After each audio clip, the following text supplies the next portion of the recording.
benchmark data on donor behavior and fundraising effectiveness.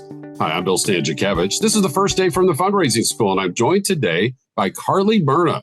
Carla is the Vice President of Marketing at Virtuous, where she also is the fundraiser in residence. And Carly, thanks so much for being with us on the Fundraising Schools podcast. Thanks for having me. Excited to be here. Okay, I have to ask you, I'm in a university. We have scholars in residence. You never heard about a fundraiser in residence? I just hear about a fundraiser. What is a fundraiser in residence? That sounds so cool. Well, mainly it's because I spent 10 years as an actual fundraiser in the nonprofit space. So I get to bring that experience to Virtuous and make sure that we're implementing things that are actually things fundraisers would use. And Carly's communication skills were on high display at the RAISE conference in San Antonio in 2025. I had an opportunity to watch her presentation on the Virtuous Benchmark Report with a lot of actionable data that we can use to strengthen our fundraising. And Carly, first of all, what is this report? Who are the people we've talked to? Is it a survey? Is it data from folks who use Virtuous? Talk about the data set before we get to some of the findings. Yeah, so this is the second year we did the benchmark report. And yes, we are surveying Virtuous customers. This year, it's over 570 customers. Each of them have been on the Virtuous platform for at least 3 years. That way we have consistent data. But yeah, the report that I presented that you saw was over all of our industries. We also divided it up by faith, healthcare, education, and human services. So we could kind of see it by each industry since they have different fundraising trends. And in the report, we also looked at it by nonprofit size. So revenue size, like under $1 million, 1 to 5, 5 to 10, 10 plus, because same thing, there's different trends for different sizes. That is a great way to present the data. And we encourage our audience, we'll give some highlights here in this conversation. And you can go to the Virtuous website to get the actual report. It is free of charge, and you can see those data in greater detail for yourselves. And along those lines, Carly, think about what stands out. I mean, you've been looking at these data for a long time. You've been presenting on these data, and we can go in depth on some of these topics. But if you and I were just meeting over coffee somewhere, meeting at your office, and I say, what are the one or two things that just really jumped off the pages in this year's report? What do you think? Yeah, I'd say there was probably 3 things I can think of. The first is we look at average gift in a couple of different ways. We look at just straight average gift. We also look at median gift, and we look at online average gift. But this year, online average gift, which is really any gift from an online platform like your donation form, email, social media, etc., it increased by $5 over the previous year. This is up $22 since 2020. So we've just continued to see the online average gift continue to grow, which honestly isn't that surprising as we're getting new fundraising tools online and can use CRM data to make sure that we're asking the right thing. So that was one of the big ones. The second was we look at portfolio balance, which is looking at what percentage of your donors are coming from different levels. So like under $1,000 in cumulative giving, 1 to 10,000, and then 10,000 plus. And this isn't something you normally see in a benchmark report, but we look at this because really we should be making sure that our donors are diversified. We don't have just a ton of major donors or a ton of general donors. We saw an increase here in the mid-level, which is something close to my heart. I love the mid-level donors and mid-level programs because they're really kind of overlooked. I feel like we either throw them in general or we throw them in major, and we don't really have a place for them. So that was kind of exciting to see that area grow and just become, again, a little bit more balanced. And then the last thing I'll point out is we looked at recurring giving, which has continued to grow. That's a trend that you've probably heard from just the nonprofit space in general. But we also look at the top quartile of Virtuous customers, just to kind of see from a benchmark perspective, okay, well, here's the average number, but where should I kind of try to get to for a stretch goal? And we saw that our top quartile of customers have 33% of their revenue that is recurring. So a third of their revenue is on credit card, very sustainable, which is a really great thing for your fundraising program. So that I would say that's the third thing I would call out. Those are all great data points. And you talk about the increased size of the online gift.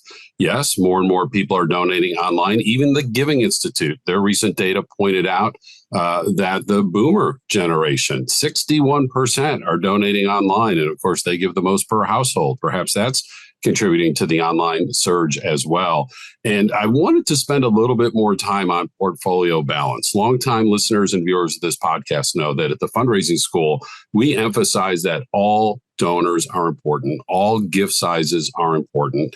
If we're worried that the percentage of households giving is shrinking, which again, that's a data point that needs to be well understood because 88% of households donate over a 2 or 3 year time period.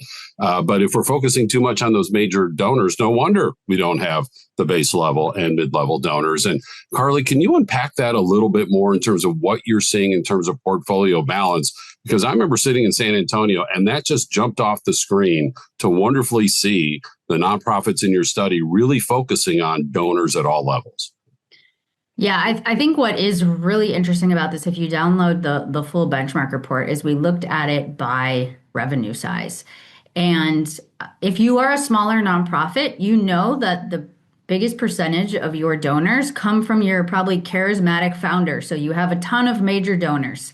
They're the ones supporting that person. But as you grow, you get more donors and they give at different levels. So as you grow, you shouldn't be surprised if your major donor percentage decreases and you get a higher level of general donors or mid-level donors. That's not a bad thing. That's a good thing.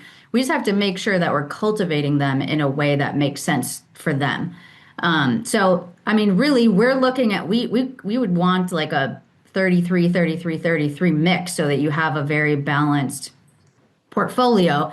But I think if you don't know this number, this would be a great number, not very hard to calculate either.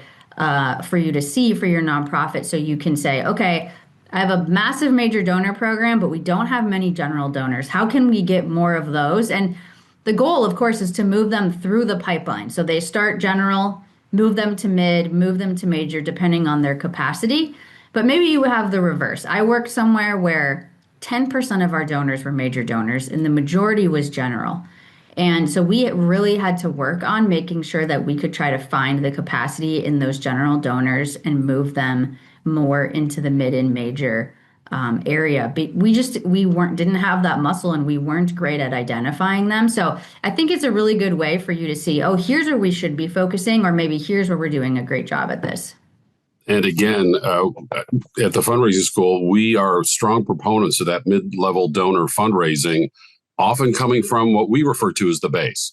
That if people are staying at the base, we often are allowing them to stay at the base. And if somebody's donating to you 2 or 3 years in a row, that is so much philanthropic love in our industry. And it's time to invite them to make a next level up gift into that mid-level. Sometimes people enter at your mid-level of your gift range chart, but oftentimes, as Carly said, we're encouraging them on that journey as they're staying with us consistently. And, Carly, talking about consistency, going back to the recurring giving, that monthly donor, if I'm paying, making a charitable donation on my credit card, just like I pay my light bill every month or my Spotify or Netflix subscription every month. Do you recall by chance that 33%, is that higher than it was from the first report, about the same? Because again, there's been a lot of talk about this in our sector. We teach it at the Fundraising School. Has that been an increase since the last time Virtuous studied this statistic? Yeah, the 33% is our top performers. I can talk about the change in the average. So the average this year was 13%.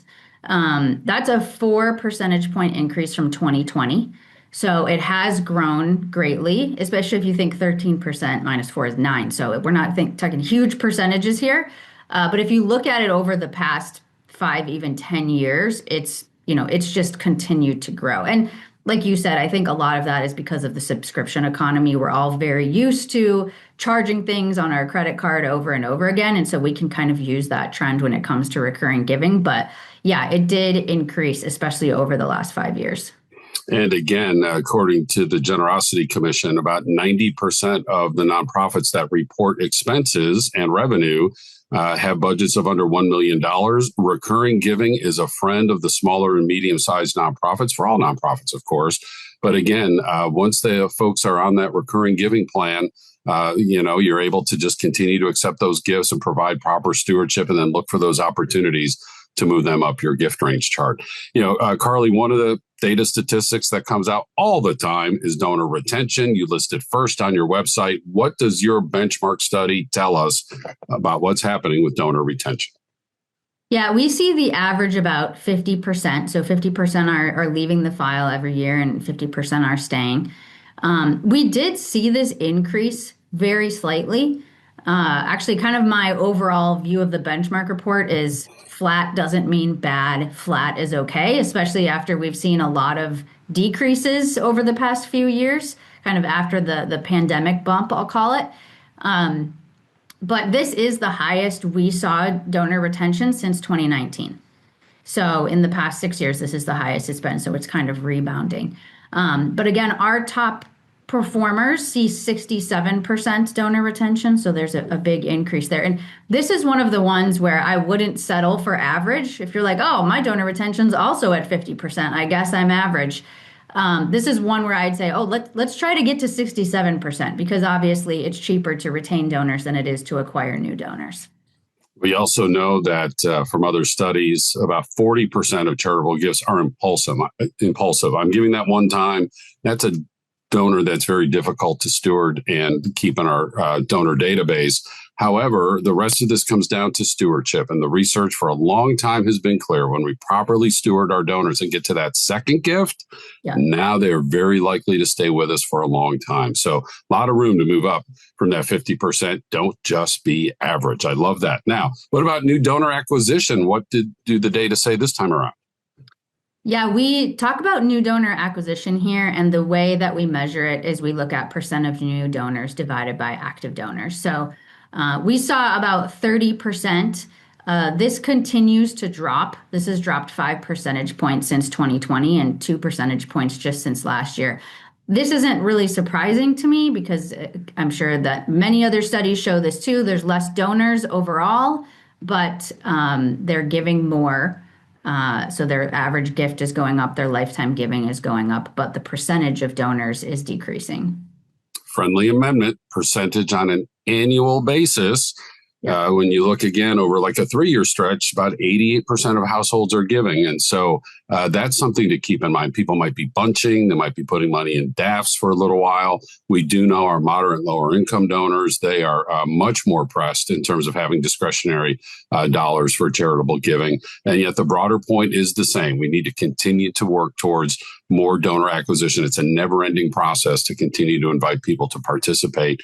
And Carly, donor lifetime value. And again, at the Fundraising School, we emphasize generosity. And there are so many ways people can be generous. I know Virtuous believes this as well, by people volunteering their time, their voice, an in-kind gift, helping organize the event, and all these sorts of things. But today we're talking about fundraising. When we talk about donor lifetime value, what can we learn from this year's report? So donor lifetime value is my favorite metric. I think it's one that if you don't know that number, it's definitely important for a variety of reasons, mainly for you to figure out which channels you should be spending on and which ones you shouldn't be. We saw an increase in donor lifetime value.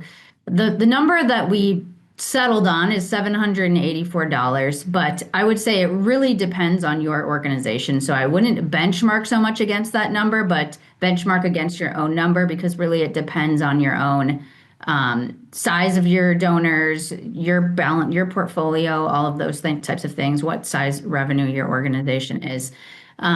We saw this increase over the previous year, and the $10 million in revenue area increased the most. But again, that kind of leads to what I was saying before of less donors, but continuing to give more. So their lifetime value is going up for the ones who are really leaning in. A great overview of the Virtuous Benchmark Report. And again, the study goes into more granular detail based on budget size and subsector. And other ways to disaggregate our donors, to take a deeper level understanding. And we encourage you to look at these headline numbers, but also take that deeper dive. And of course, every nonprofit's different. In the United States alone, we have 2 million, if you include the religious congregations, and of course, millions more around the world. So, each nonprofit is unique, but these data can be such an important guide for folks doing their fundraising planning. Carly, where can I find this free report? Yep, you can go to virtuous.org. I'm pretty sure, I'm just going to look up the URL myself here, but I'm pretty sure it's /benchmark report. Yes, it is. So virtuous.org/benchmark report.